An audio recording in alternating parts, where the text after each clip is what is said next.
Olá, tudo bem? Vamos para a nossa leitura? Vamos começar hoje na história de José. A gente tinha parado no capítulo 36, hoje a gente vai para o 37 de Gênesis. Bíblia King James, atualizada, 1611. A história de José, filho de Jacó. Jacó habitou na terra de Canaã, onde seu pai Isaque tinha vindo como estrangeiro. Esta, portanto, é a história da família de Jacó. Quando José, seu filho, tinha 17 anos, pastoreava os rebanhos de ovelhas e cabras com seus irmãos. Cooperava com os filhos de Bila e os filhos de Zilpa, mulheres de seu pai. Entretanto, José compartilhava com seu pai sobre a má fama de seus irmãos. Israel amava José. Israel, que a gente já conversou, que é o Jacó, que agora ele virou Israel. Israel amava José do que todos os seus outros filhos. Amava mais a José do que todos os seus outros filhos, porque ele era o filho de sua velhice, e mandou fazer-lhe uma túnica adornada. Seus irmãos perceberam que seu pai o amava mais do que a todos os seus outros filhos e odiaram-no. Tornaram-se tão invejosos que não conseguia mais lhe falar de maneira amigável. Ora, José teve um sonho e contou a seus irmãos, que passaram a nutrir ainda mais raiva dele. José lhes havia dito: ouvi o sonho que tive. Pareceu-me que estava atando feixes nos campos, e eis que meu feixe se levantou e ficou em pé, e vossos feixes o rodearam e se prostraram diante do meu feixe. Para quem não sabe, feixe é um punhado amarrado. Você pega um punhado de trigo ou um punhado de cebolinha, faz aquele punhadinho assim, ó, e amarra. Se chama feixe. Seus irmãos lhe indagaram: queres acaso governar-nos como rei ou dominarmos como senhor? E eles o odiaram ainda mais por causa de seus sonhos e de suas intenções. Depois, José teve ainda um outro sonho e o contou deste modo a seus irmãos. Tive ainda outro sonho, desta vez o sol, a lua e 11 estrelas se curvavam diante de mim. Assim que o narrou o sonho a seu pai e seus irmãos, o pai repreendeu-o com estas palavras: que sonho foi esse que tivestes? Iríamos todos então, eu, a mãe dos teus irmãos, e cada um deles prostrar-nos, rosto em terra, diante da tua presença? No mesmo instante, seus irmãos arderam em ciúmes dele. Seu pai, contudo, passou a refletir sobre o que ouvira. Aconteceu que os irmãos de José haviam saído, levando as ovelhas e as cabras do seu pai, até os pastos que ficavam próximo da cidade de Siquém. Então Israel perguntou a José, seu pai está perguntando para ele. Então Israel perguntou a José: não apacentam teus irmãos nossos rebanhos em Siquém? Não apacentam teus irmãos nossos rebanhos em Siquém? Vem, vou enviar-te a eles. E ele prontamente respondeu: eis-me aqui. E prosseguiu Jacó: vai, então, ver com teus irmãos e os rebanhos e traze-me notícias. Ele o ouviu enquanto estava no vale de Hebrom, mas José se perdeu quando estava próximo a Siquém.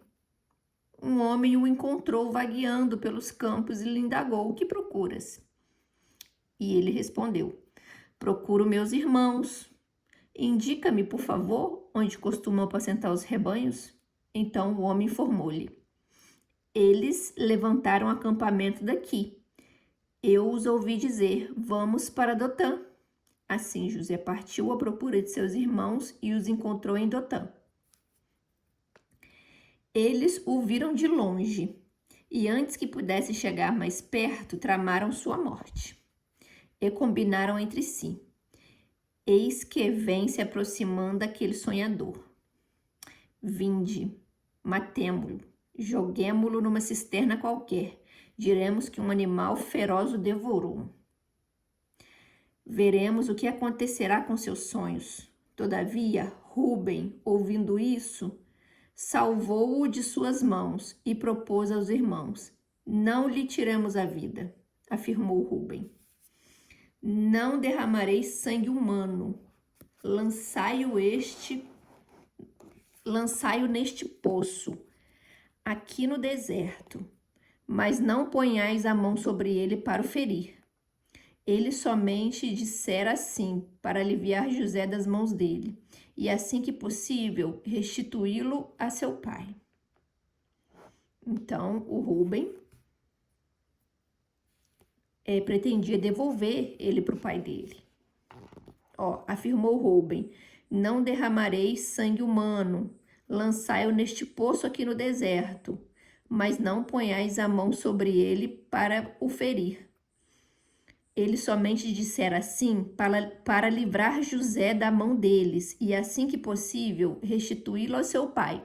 Então, a intenção de Rúben era o quê? Jogar ele na cisterna, depois voltar e pegar ele e levar para casa.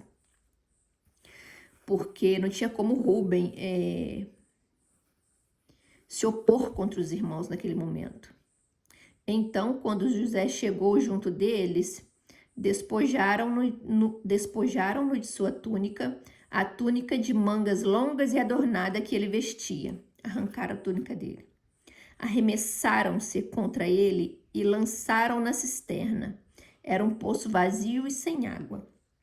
Depois sentaram-se para comer. Entretanto, ao erguerem os olhos, eis que viram uma caravana de ismaelitas que vinha de Gileade. Seus camelos vinham carregados de especiarias, bálsamo e mirra, que estavam transportando para o Egito. Então sugeriu Judá a seus irmãos: de que nos aproveitaria matar nosso irmão e escondermos teu sangue? Vinde, vendamo-lo aos israelitas, mas não ponhamos a mão sobre ele. É nosso irmão, da mesma carne que nós. E seus irmãos o ouviram. Quando passaram os mercadores ismaelitas, eles retiraram José da cisterna, venderam José aos ismaelitas por 20 peças de prata, e estes o levaram para o Egito. Entrementes, quando Rúben retornou à cisterna, eis que José não estava mais ali. Então, enfurecido, rasgou suas vestes. E saindo ao encontro de seus irmãos, desabafou: o rapaz não está mais lá. E eu, aonde irei? Então eles degolaram um bode e ensoparam de sangue a túnica de José. Em seguida, a mandaram entregar ao teu pai com este recado: eis o que encontramos. Vê se é ou não a túnica de seu filho. Jacó observou e afirmou: certamente é a túnica do meu filho. Um animal selvagem o esquartejou e o devorou. José foi trucidado. Indignado, Jacó rasgou suas vestes, vestiu-se de pano de saco, conforme a tradição, e pranteou durante muitos dias por seu amado filho. Todos os seus filhos e filhas se achegaram para oferecer-lhe consolo. Contudo, ele recusou toda e qualquer consolação e declarou: não, em luto que descerei ao Sheol para me encontrar com meu filho. E continuou a chorar a perda de seu filho José. Enquanto isso, no Egito, os midianitas vendiam José a Potifar, oficial de Faraó e capitão da guarda imperial. 38. Aconteceu que, nesse tempo, Judá se separou dos seus irmãos e foi morar na casa de um homem, de Odolã, que se chamava Ira. Ali, Judá encontrou a filha de um cananeu chamado Suá. Casou-se com ela e a possuiu. Ela concebeu deu à luz a um filho, e o pai o chamou de Er. Outra vez, ela concebeu e gerou um filho, que chamou de Onã. Quando estava em Quezibe, engravidou novamente e teve outro menino, que chamou de Selá. Mais tarde, Judá casou Er, seu filho primogênito, com uma mulher chamada Tamar. O Senhor Deus reprovou severamente as contínuas atitudes perversas de Er, o filho mais velho de Judá. Praticava e por esse motivo o fez morrer.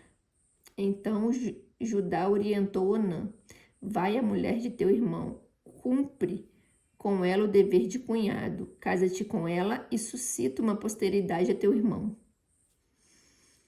Ora, Onã tinha consciência de que o filho que nascesse não seria considerado como seu.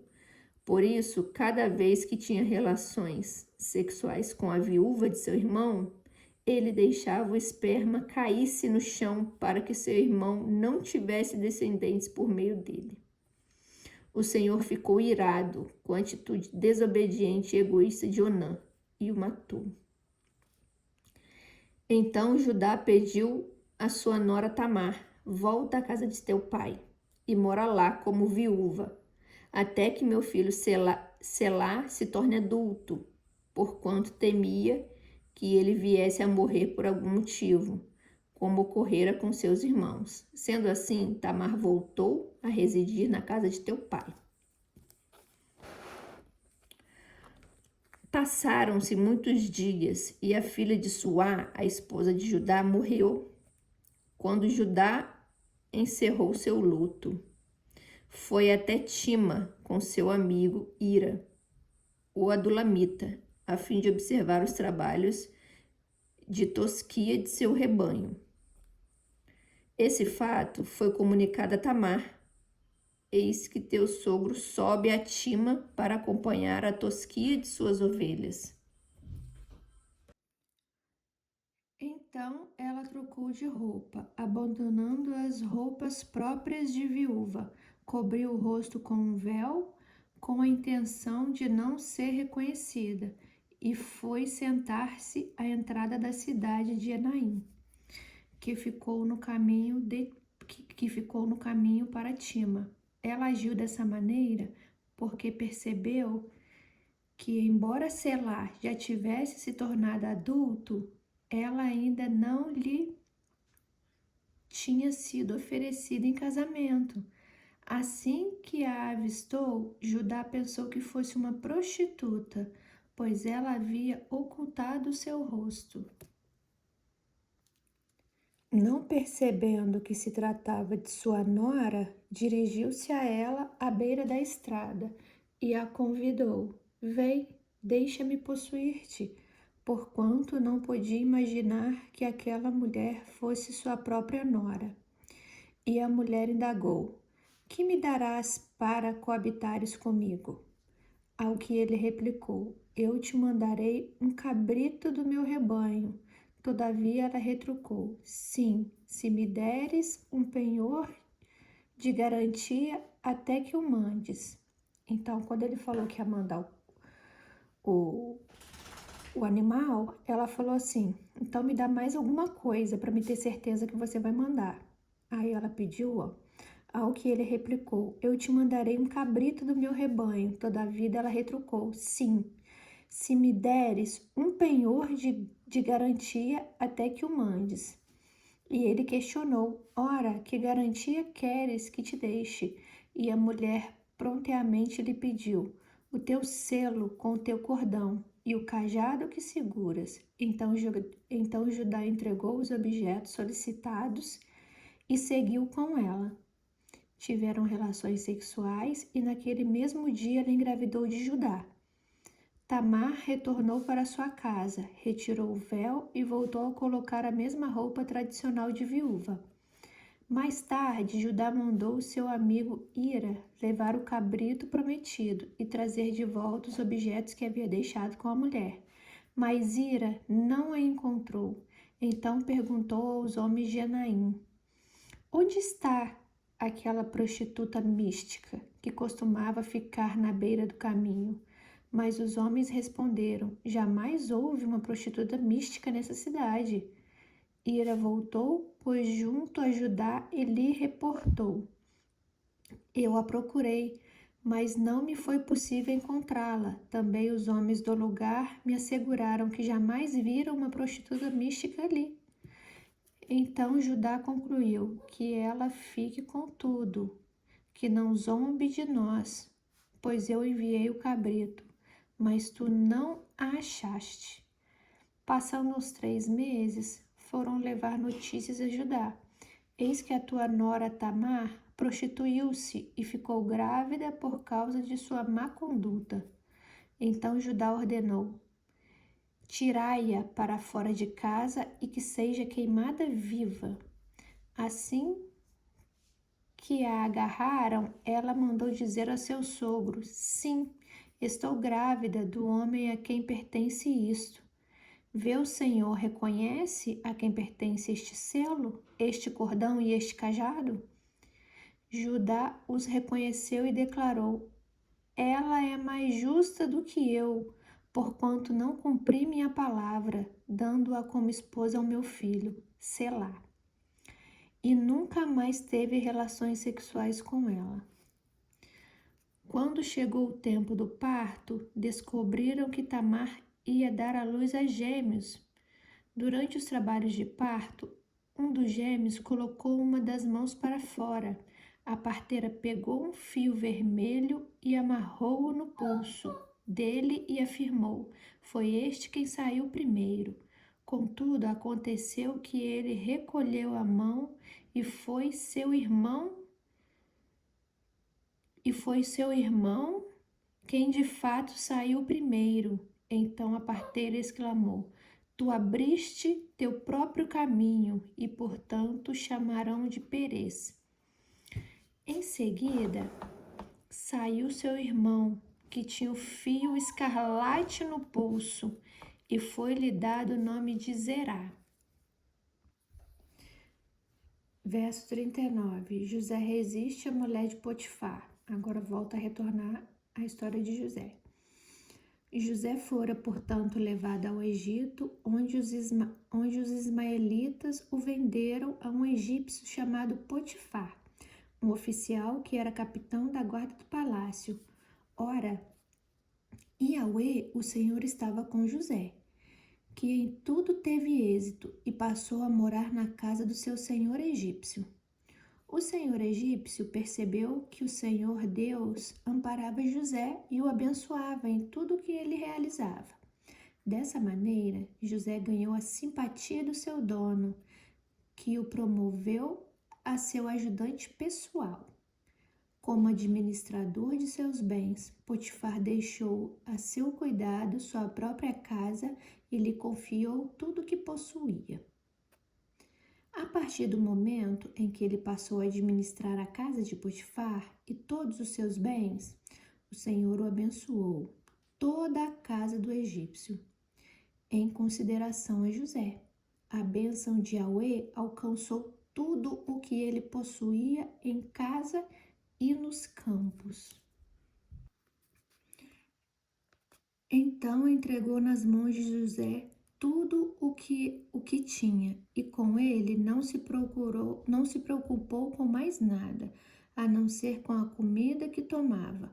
José era um homem de belo porte e tinha um rosto muito bonito.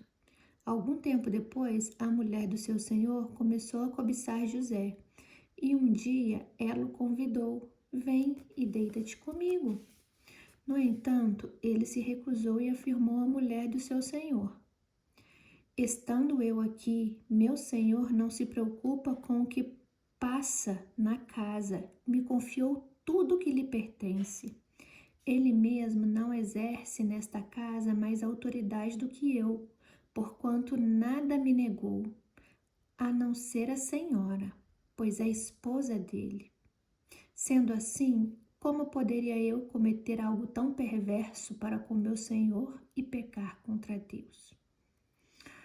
Porém, todos os dias ela insistia que ele se deitasse com ela. Mas José se recusava e fazia o possível para se manter longe da presença dela. Ora, certo dia, José veio à casa para fazer seu serviço, e não havia na casa nenhum dos domésticos. A mulher o agarrou pelo manto e voltou a apelar: "Vem, deita-te comigo." Contudo, ele fugiu da casa apressadamente, deixando o manto preso à mão da mulher. Assim que se deu conta de que na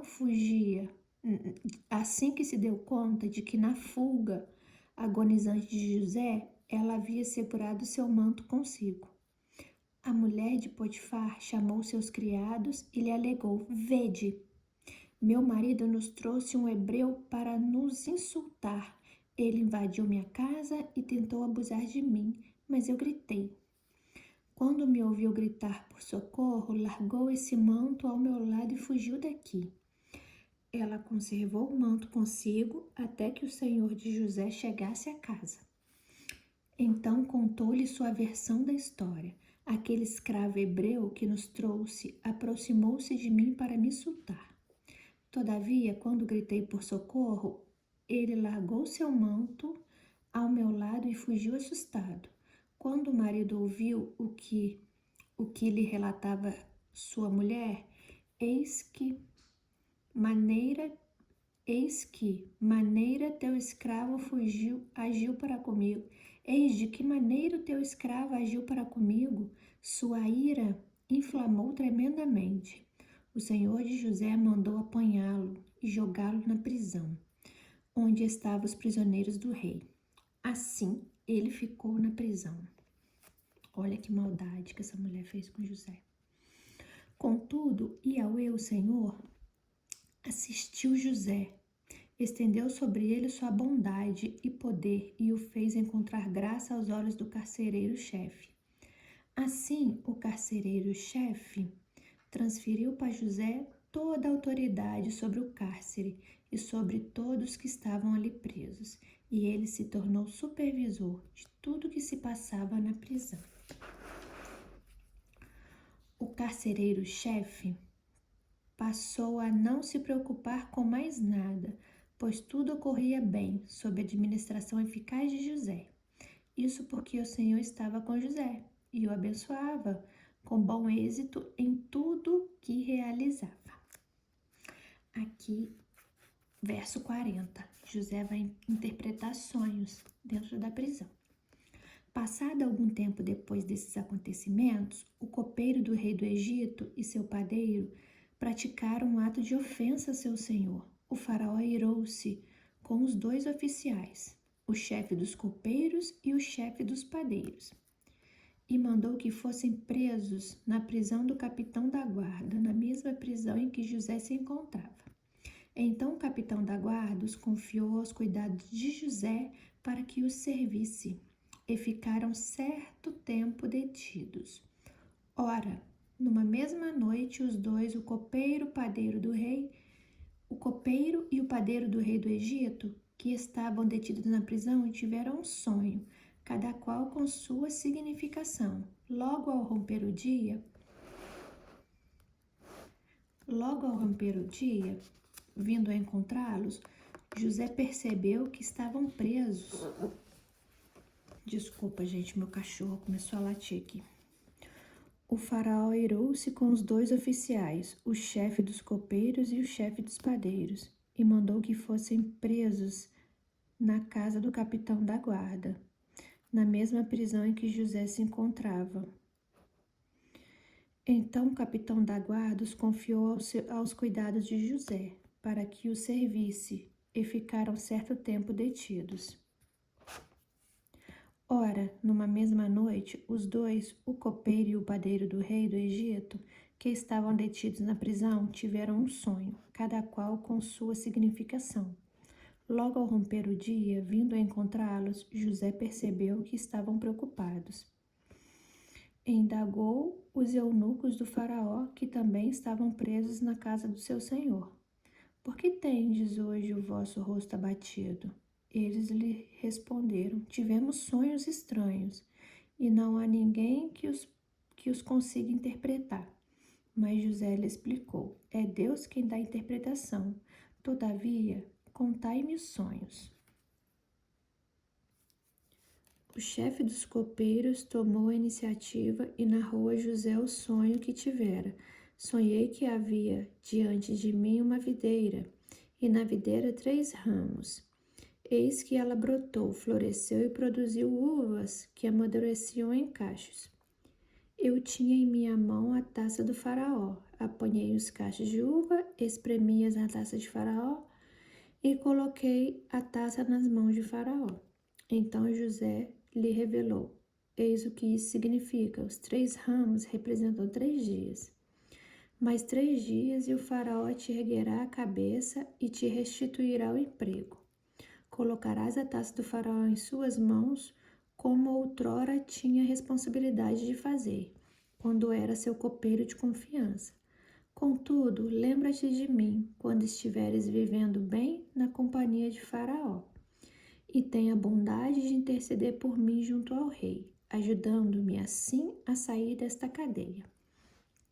Em verdade, fui trazido à força da terra dos hebreus, e também aqui nada fiz para ser jogado neste calabouço.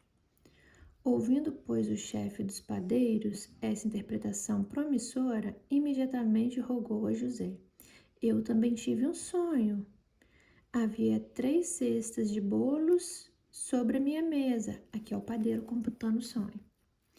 Na cesta mais alta havia todos os tipos de doces que o faraó aprecia, mas as aves os comiam na cesta sobre a minha cabeça. Então José lhe redarguiu da seguinte maneira: eis o que significa este sonho. 3 cestas representam 3 dias. Mais 3 dias ainda, e Faraó te erguerá a cabeça, mandará decepá-lo e empalhar teu corpo numa estaca, e as aves comerão a tua carne. 3 dias se passaram, e era a comemoração do dia do nascimento de Faraó. E ele ofereceu um banquete a todos os seus conselheiros. Na presença de toda a corte, reapresentou o chefe dos copeiros e o chefe dos padeiros. Restaurou o chefe dos copeiros a sua posição original, de modo que ele retomou plenamente suas funções junto ao rei e voltou a ser aquela pessoa de confiança que serve a taça de Faraó.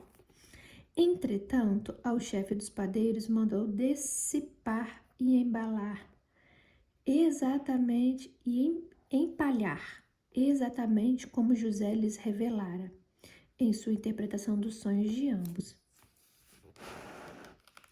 Apesar de tudo, o chefe dos copeiros não se lembrou de José.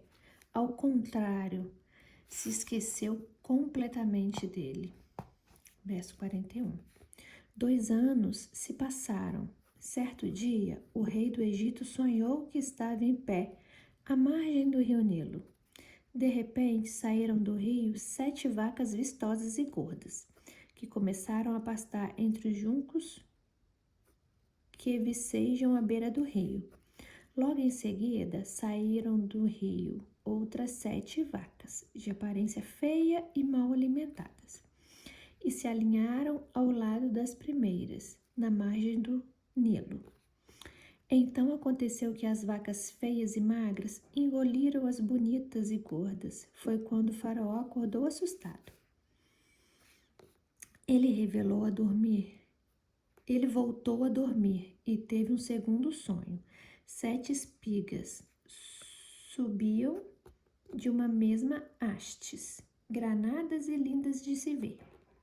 Mas eis que 7 espigas mirradas e queimadas pelo sol e vento orientais nasciam atrás delas. Então aconteceu que as espigas mirradas devoraram as 7 espigas graúdas e cheias. Então o faraó acordou preocupado. Era um sonho. De manhã, com o espírito conturbado, o faraó mandou chamar todos os magos e todos os sábios do Egito e lhes contou o sonho que tivera durante aquela noite passada. Mas ninguém conseguiu dar a faraó uma explicação convincente.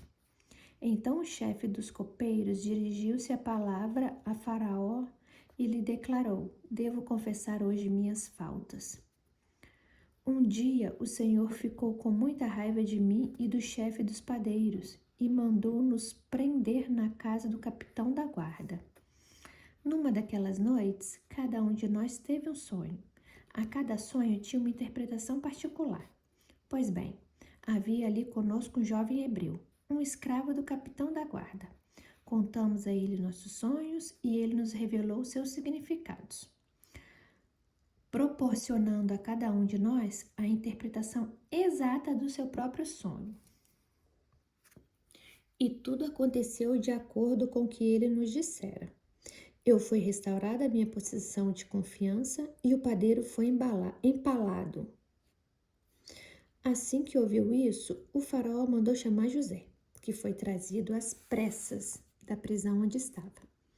Depois de se barbear e trocar de roupa, apresentou-se perante a Faraó. Então o Faraó dirigiu a palavra a José e declarou: eu tive sonhos que ninguém consegue interpretar. Entretanto, ouvi dizer de ti que quando ouves qualquer sonho, pode decifrá-lo. Contudo, José disse a Faraó: quem sou eu? É Deus quem dará ao Faraó uma resposta favorável. Então o Faraó contou a José o que sonhara. Em meu sonho, parecia-me estar em pé, na margem do Nilo. Eis que subiam do Nilo 7 vacas bem alimentadas e de bela aparência, e começavam a pastar entre os juncos. No entanto, eis que outras 7 vacas emergiam logo depois delas, exaustas, de aparência feia e mal alimentadas. Jamais vi animais tão debilitados em toda a terra do Egito. As vacas magras e feias devoravam as 7 primeiras, as vacas gordas. Mesmo depois que as devoravam, não demonstravam qualquer benefício em tê-las devorado, porquanto sua aparência continuava tão extenuada e feia quanto no início. Então acordei. Mais tarde, voltei a sonhar e vi 7 espigas de cereal, cheias e saudáveis, que cresciam no mesmo pé. Depois delas brotaram outras 7 espigas murchas e mirradas, ressequiadas pelo sol extenuamente e o vento leste. As espigas magras engoliam as 7 espigas boas. Contei isso a todos os magos e adivinhos do Egito, mas ninguém foi capaz de esclarecer-me. Então José explicou ao rei: em verdade, o faraó teve um único sonho, pois ambos têm o mesmo sentido. Deus anunciou a Faraó o que ele vai realizar proximamente, quer dizer, vai realizar daqui a um pouco de tempo. As 7 vacas belas e gordas significam 7 anos, assim como as 7 espigas saudáveis e cheias representam 7 anos. É um só e mesmo sonho, portanto, as 7 vacas feias e magras que sobem em seguida simbolizam 7 anos. E também as 7 espigas mirradas e queimadas pelo sol e o vento oriental é que haverá 7 anos de fome. É exatamente como eu anunciei ao Senhor. Aprove a Deus mostrar ao faraó aquilo que ele vai fazer proximamente. 7 anos vindouros de muita fartura chegarão e abençoarão toda a terra do Egito. Entretanto, em seguida, virão 7 anos de fome. Então, todo o tempo de abastança será esquecido.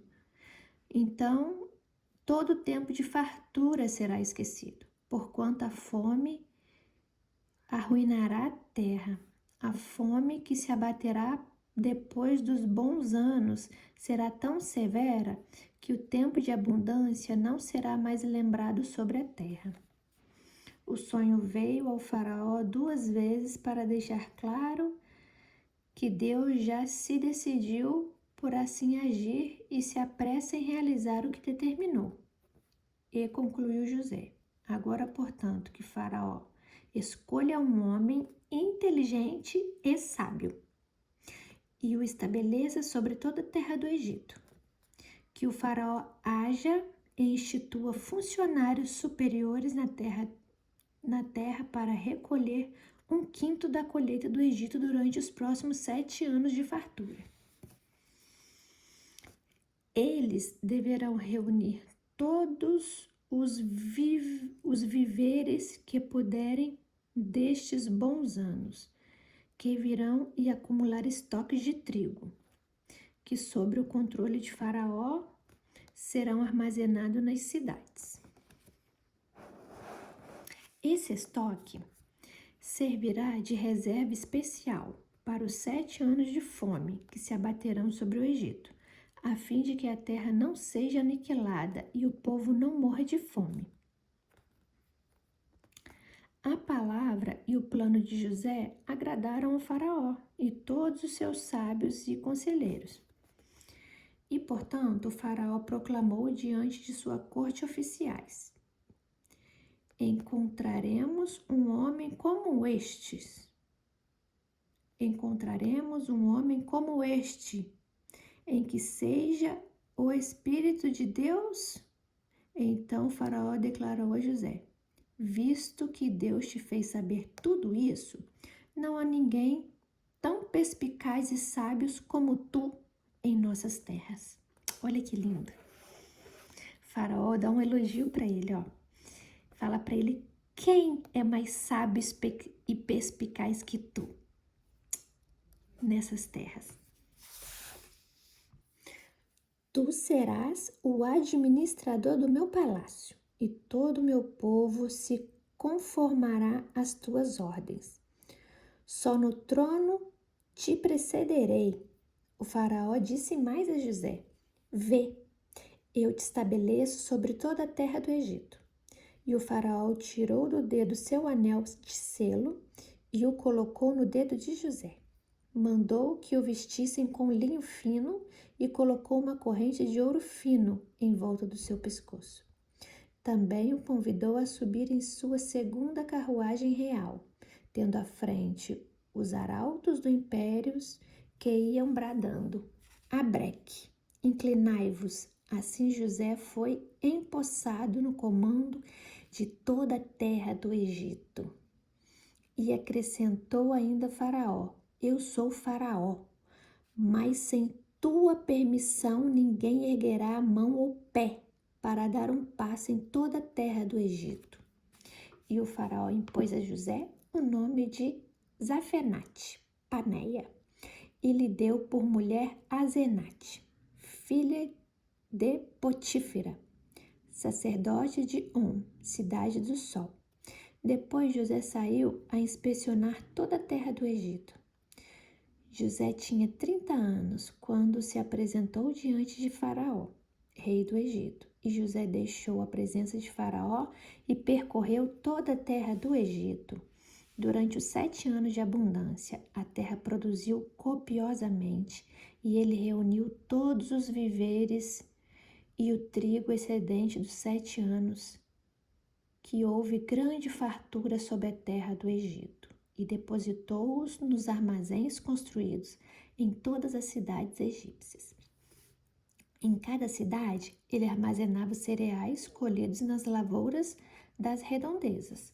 Foi dessa maneira que José estocou tanto mantimento que desistiu de ficar pesando e contabilizando as cifras. As quantidades iam além de toda medida. Parecia a areia das praias do mar.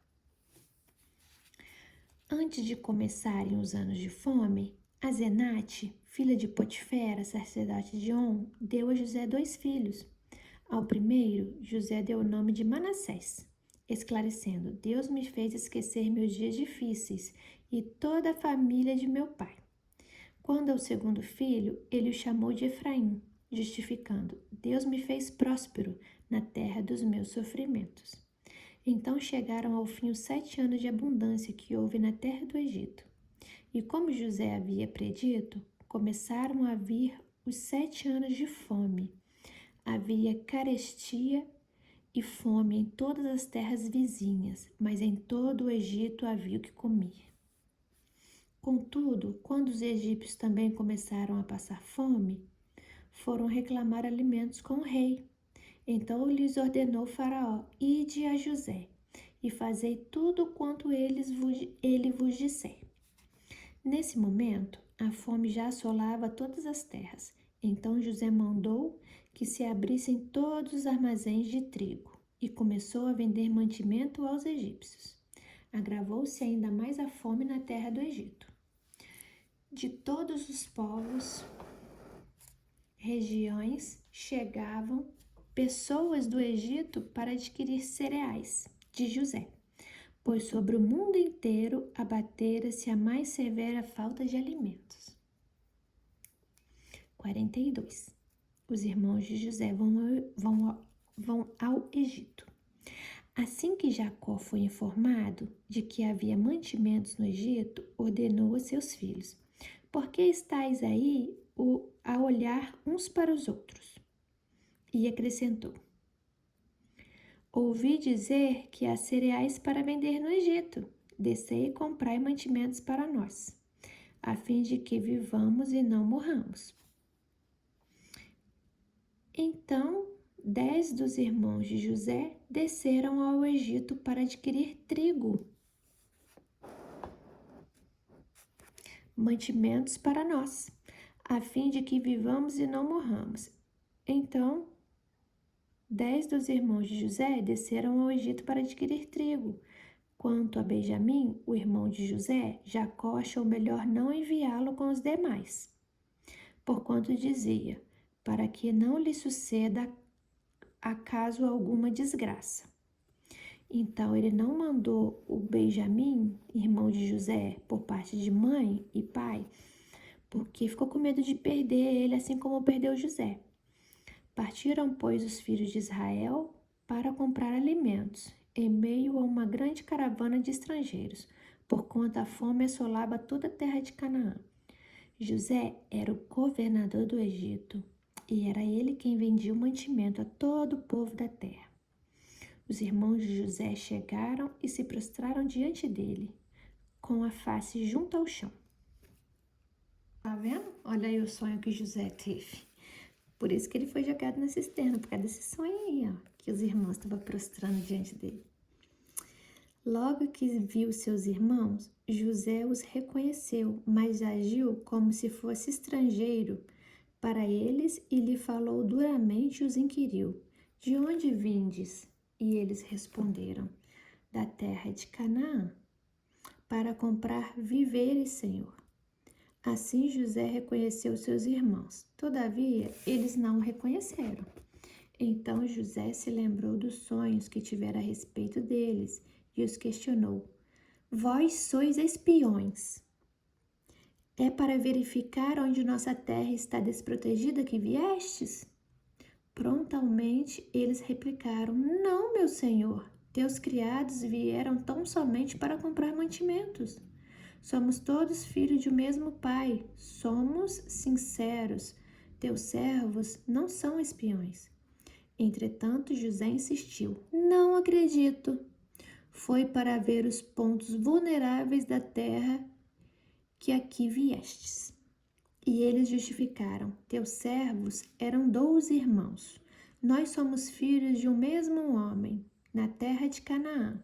O mais novo está agora com o nosso pai, e há um que não mais existe. Mas José se mostrou inflexível. É como eu vos disse, vós sois espiões.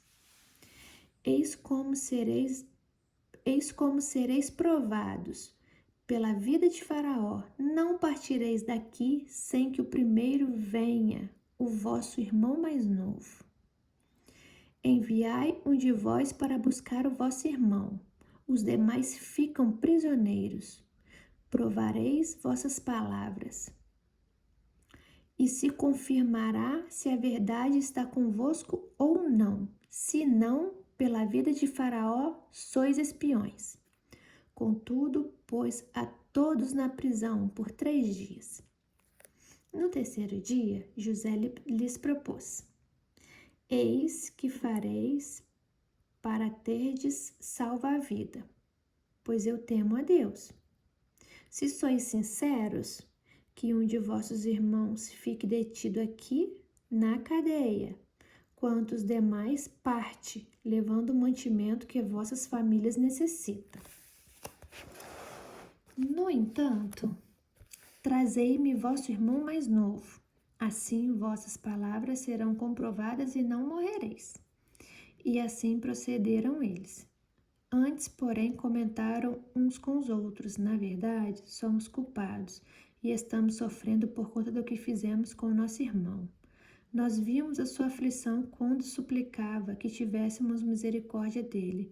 Contudo, não importamos. Portanto, eis que chegou a nossa hora de passarmos por angústia. E Rúben acrescentou: Não vos recomendei para não cometerdes tamanha falta contra o menino. Tá vendo? Rubens lembrou para eles: Eu não falei para vocês não fazer aquilo com o menino? Rubens acrescentou: Não vos recomendei para não cometerdes tamanha falta com o menino? Mas vós não me ouvistes, e eis que se pede conta de seu sangue. Falaram tudo isso sem suspeitar que José os pudesse compreender bem, posto que José havia conversado com eles mediante auxílio de um intérprete. Então, José é esperto. José falava egípcio, estava falando só egípcio aí através de um intérprete. Isso José retirou-se e começou a chorar. Assim que se restabeleceu emocionalmente, voltou para eles e lhes falou. Tomou dentre eles a Simeão e mandou acorrentá-lo diante dos olhos de todos.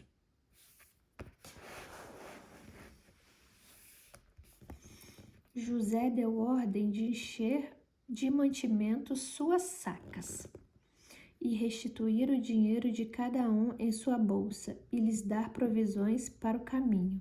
E assim lhes foi feito.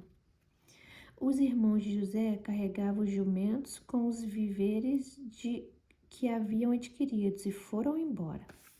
Contudo, quando um deles, de noite, já no acampamento, abriu a saca de trigo para dar forragem a seu jumento, viu que seu dinheiro estava na boca da saca do trigo. Ai, que medo! Então exclamou a seus irmãos: Devolveram meu dinheiro. Eis que está na minha saca de mantimentos. Tomados de grande pavor em seus corações, trêmulos murmuraram: Que é isto que Deus nos fez? Voltando para a casa de seu pai Jacó, na terra de Canaã, relataram tudo o que lhe sucedera. Com estas palavras: O homem que é governador de todo o Egito nos falou asperamente e nos acusou de termos entrado em suas terras como espiões. No entanto, nós lhe explicamos. Nós éramos 12 irmãos, filhos de um mesmo pai.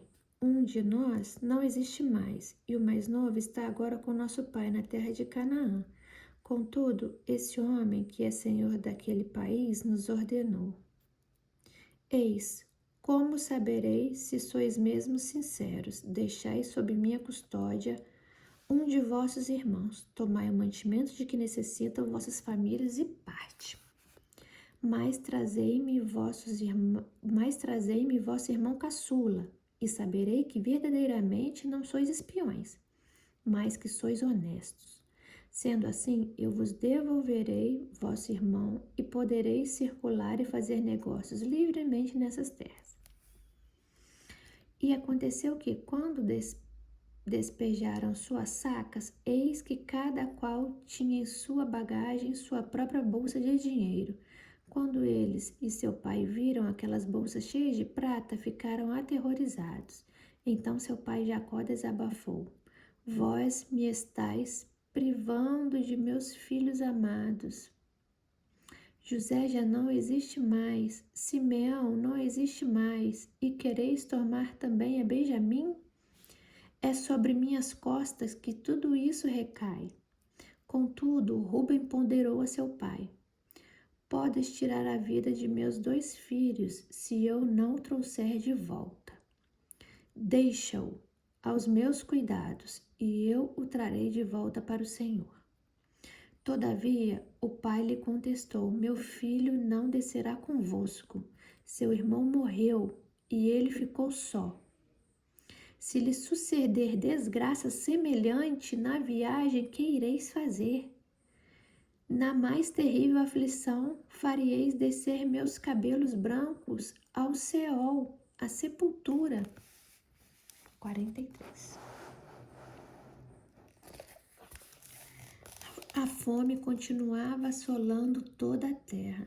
Assim, quando as famílias de Jacó e dos seus filhos comeram todo o mantimento que tinha trazido do Egito, Jacó ordenou aos seus filhos: retornai às terras do Egito e comprai um pouco mais de víveres para nossas casas. Então Judá lhe lembrou: aquele homem poderoso nos advertiu expressamente: não sereis admitidos em minha presença, a menos que vosso irmão mais jovem esteja convosco.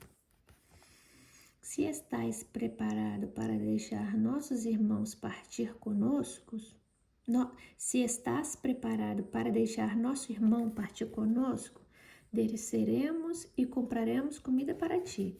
Mas se não lhe permitires partir conosco, também não iremos, pois o governador nos preveniu: não me vereis o rosto, se o vosso irmão caçula não vier convosco.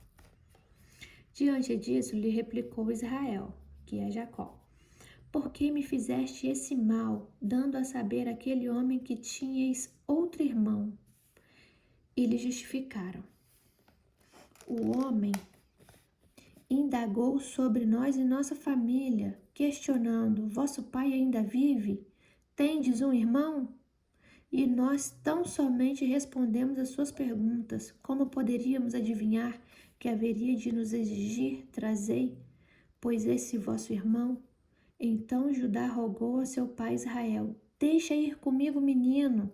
Vamos, ponhamo-nos a caminho, para conservarmos a vida e não morrermos. Tu conosco e nossos filhos e todas as vossas casas. Quer dizer, ele estava temendo por causa que não só eles iam morrer, mas todo mundo. Eu assumo toda a responsabilidade sobre a vida dele. A mim pedirás conta de Benjamim. Se me suceder o infortúnio de não poder restituir e não o trouxer de volta diante dos teus olhos, serei culpado durante toda a minha vida. Se não nos tivéssemos demorado tanto, já estaríamos de volta pela segunda vez sem dificuldades.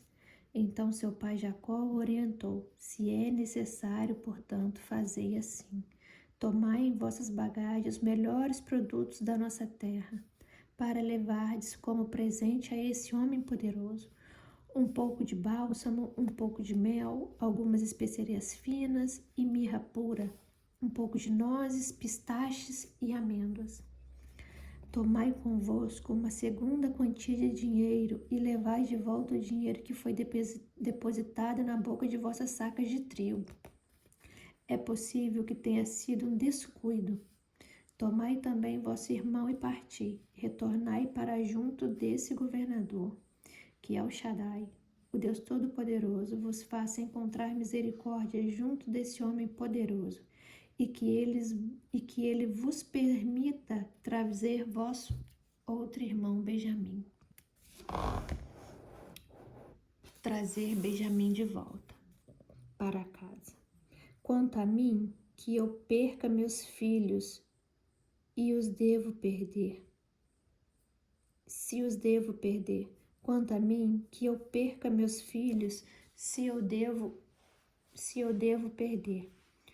Os homens tomaram, pois, esses presentes, o dinheiro em dobro com eles e Benjamim. Partiram e desceram ao Egito e se apresentaram diante de José. Quando José os viu com Benjamim, ordenou a seu intendente: conduzes esses homens à casa, abate um animal e prepara-o, porque esses homens comerão comigo ao meio-dia. O servo administrador de José fez tudo exatamente como ele ordenara e conduziu os homens de Canaã à casa de José. Os irmãos de José muito se amedrontaram porquanto estavam sendo conduzidos à casa do poderoso do Egito e comentaram entre si: certamente é por causa do dinheiro que voltou em nossas sacas de trigo. Da primeira vez, ele vai atacar-nos, subjugar-nos, tomar de nós os nossos escravos, jumentos e toda a bagagem que trouxemos. Por esse motivo, dirigiram-se ao servo administrador da casa de José e lhe disseram: Perdão, permita-nos falar, meu senhor. Nós descemos uma primeira vez para comprar víveres, e quando chegamos ao acampamento para o repouso da noite e abrimos nossa saca de cereal, eis que o dinheiro que cada um de nós havia trago se achava de volta na boca da saca, nossas próprias moedas intactas e na quantia exata. Portanto, o levamos conosco. Entretanto, nós os trouxemos de volta e mais outra quantia para comprar mais mantimentos. Nós realmente não sabemos quem colocou o nosso dinheiro nas sacas de trigo. Contudo, o servo administrador simplesmente lhes assegurou: Ficai em paz e não tenhais medo. Foi o vosso Deus e o Deus de vosso pai quem vos colocou um tesouro nas sacas de cereal, pois recebi em minhas mãos toda a prata que pagastes. Em seguida, mandou soltar Simeão e o conduziu à presença deles. Depois os levou à casa de José, deu-lhes água para lavarem os pés e forragem para os seus jumentos. Eles então prepararam os presentes, aguardando que José viesse ao meio-dia, porque souberam que ali haveriam de almoçar. Assim que José entrou na casa, ofereceram-lhe os presentes que tinham consigo e ajoelharam-se diante dele, encostando seus rostos no chão. José o saudou amigavelmente e desejou saber como estava vosso velho pai, de quem me falastes. Ele ainda vive? Ao que lhe responderam: Teu servo, vosso pai, está bem, ele ainda vive.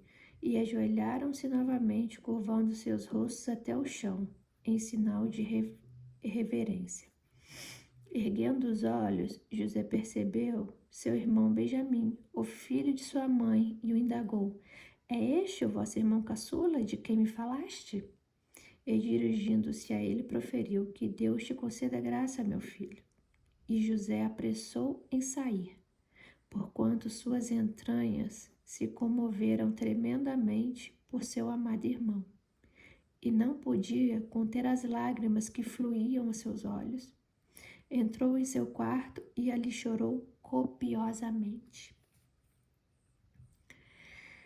Tendo lavado o rosto e restabelecido o semblante, voltou e, contendo-se, ordenou: Servi a refeição. Serviram-no à parte, eles à parte, e à parte também dos egípcios que comiam com eles, porquanto os egípcios não podem tomar suas refeições lado a lado com os hebreus. Isso era um sacrilégio para eles.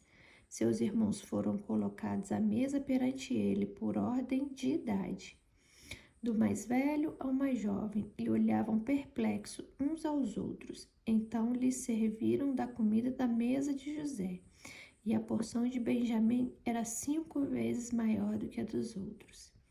E eles festejaram e beberam à vontade. Depois José ordenou ao servo administrador de sua casa: Enche de mantimento as bagagens desses homens, quanto puderem carregar, e põe toda a prata de cada um na boca de sua saca. Depois deposita a minha taça, a taça de prata, na boca da saca de cereal do irmão mais moço, junto com o dinheiro pago pelo mantimento. E ele fez tudo exatamente de acordo com as ordens de José. José armando para os irmãos. Ao romper a aurora, foram despedidos os homens de Canaã com seus jumentos. Eles tinham apenas saído da cidade e não iam muito longe, quando José ordenou ao seu servo administrativo: levanta, corre atrás desses homens, alcança-os e diz-lhes: por que pagaste o bem com o mal? Não é esta taça que o meu senhor usa para beber e para fazer adivinhações? Procedestes muito mal no que fizestes. O servo de José os alcançou e lhe transmitiu essas palavras. Mas eles replicaram prontamente: por que, meu senhor, nos falas dessa maneira, longe de teus servos cometerem tamanha ofensa? Atentai para o que se passou. O dinheiro que tínhamos encontrado na boca das sacas de trigo, tornamos a trazê-lo desde a terra de Canaã. Como teríamos nós roubado da casa do teu senhor prata ou ouro? Aquele de teus servos com quem encontrar o objeto será morto, e nós mesmos nos tornaremos escravos do meu senhor. Então o administrador concluiu: que seja como dissestes.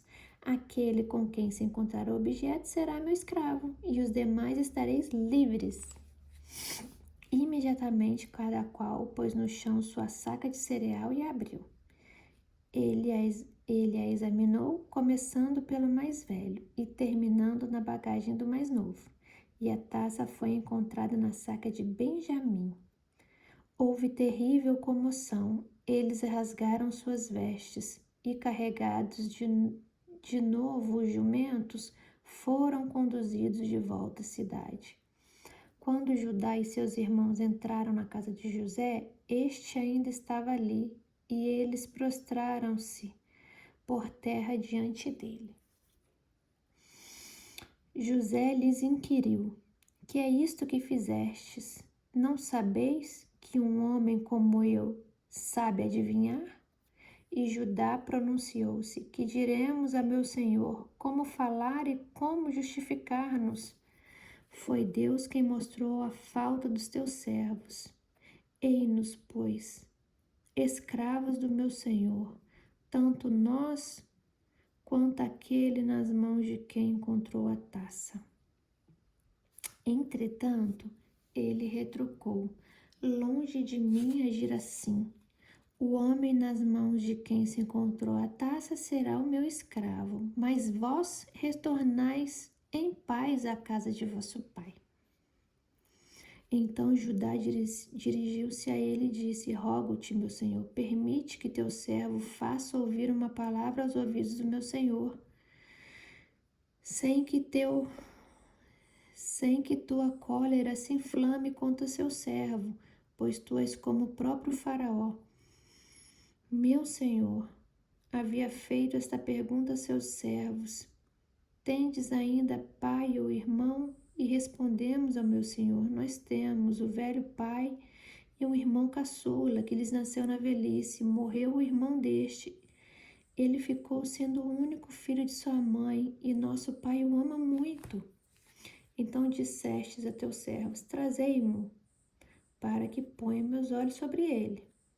E nós explicamos ao meu senhor: um menino não pode se ausentar de seu pai. Se ele deixar seu pai, este morrerá de desgosto. Contudo, insiste junto aos teus servos: se vosso irmão mais moço não descer conosco, não sereis mais admitidos em minha presença. Quando, pois, retornarmos à casa de teu servo, meu pai, nós lhe relatamos todas as palavras do meu senhor.